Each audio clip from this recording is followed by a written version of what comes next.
Right, the train situation. ASLEF continues strike action.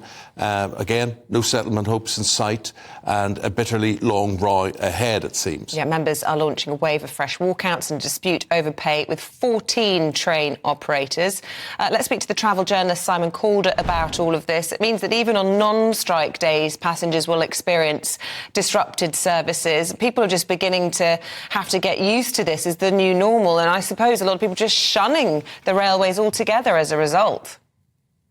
Absolutely. Good morning. This is an extremely corrosive dispute which is causing immense problems to an awful lot of people. So today it's the turn of the north of England. So Trans-Pennine Express, which is the main intercity operator in the north of England going into southern Scotland, as well as northern trains, are on strike. As a result of that, well, very unfortunately, there are simply no trains on those operators.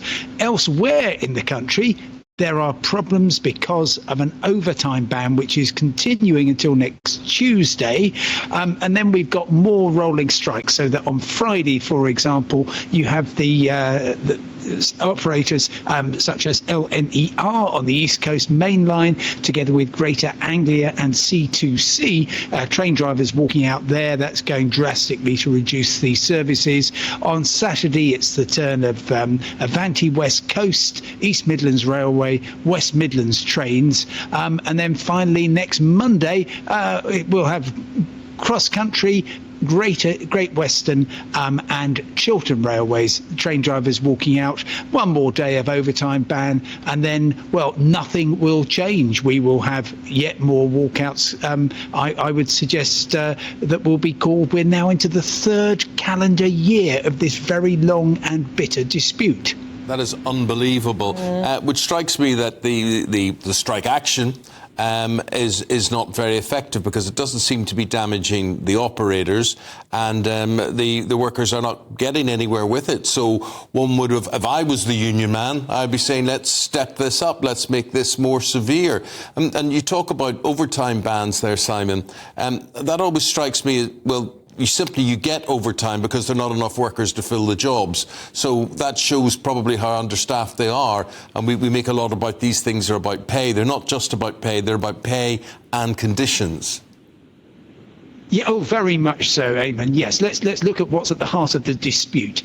Train drivers, relative to other groups of workers, are extremely well paid on average. £60,000 for a 4-day, 35-hour week. The government says you can only have a modest increase in that to £65,000 if you are prepared to accept wide-ranging changes to your terms and conditions. And just to give you some idea about what those are, in the north of England, on northern trains, it depends which side of the Pennines you actually work on as to whether Sunday is in the working week. On Great Western Railways, for example, a lot of drivers there don't have Sunday in the working week. So this coming Sunday, wherever you're trying to get to, it could well be heavily disrupted.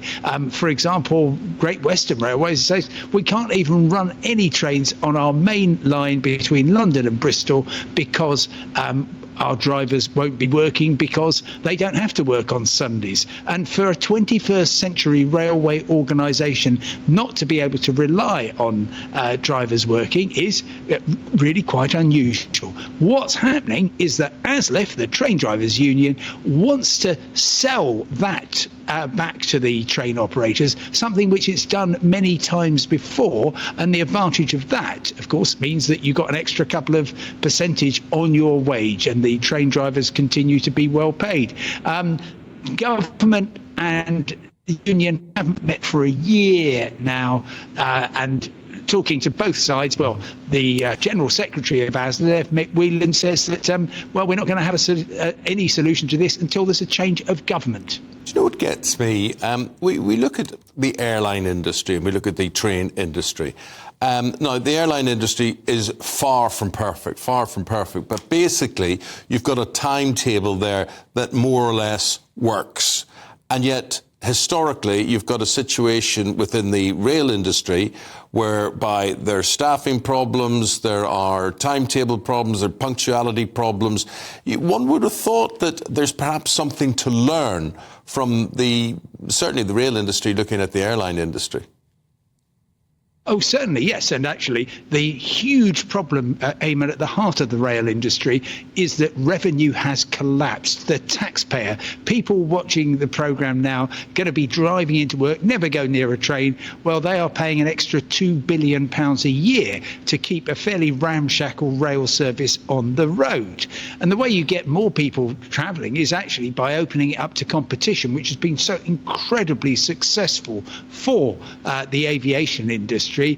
We do a little bit on the East Coast mainline, companies like Lumo and Grand Central, Hull Trains competing against LNER. But if you, for instance, look at what's happening in Spain, where, by the way, they built Europe's best high-speed rail network, you get 4 companies competing between Madrid and Barcelona, a journey of 300 miles, and fares typically £10. It's an amazing achievement. So yes, we have a great deal to learn. Hearing from friends that trains have stopped running on time in Switzerland and other places, because I always just get so frustrated. All the trains are so perfect in Europe and ours are dreadful. Apparently they're going down the pan in Europe as well. Not that I take pleasure in that, but it's a little bit of But Simon, you're a man, travelled the whole world back and forward. What would you take away in terms of efficiency? I like a bit of... luxury is the wrong word, just something that's decent. I hate being herded around standard, like a piece of meat, somewhere. But is there anywhere that you would look and you would say, taking a train in this country seems to be an absolute pleasure? Well, it's a really difficult one. So you talk about Switzerland, you talk about France, Italy and so on, and they've all got problems. Many of them depend on huge subsidies, but the closest version probably would be Italy, where they've got flourishing competition. They've got a high-speed line that runs the entire spine of Italy, which is fairly equivalent to HS2, and we simply don't have anything like that. But no country has got it completely right. I would suggest, though, that at the moment, with the two sides, the rail unions and the train drivers union, because the RMT union is sort of settling, but the train drivers union and the government just miles apart, poor old passenger caught in the middle, having to put up today with a lousy service in the north of England. On Friday, it's a lousy service in the east of England, the Midlands on Saturday, and the west of England on Sunday. So miserable time to be a traveller. Yeah, and also, you say just miserable for the passengers on the train. Actually, the roads were a disaster in London yesterday. Everybody arriving in the office saying it's taken me hours to get in. They couldn't take the train. They were all on the roads. It was gridlock. And we have to leave it there, Simon. Thank really you good to talk for your to you. first-class service anyway. Thank you very much I had indeed. a very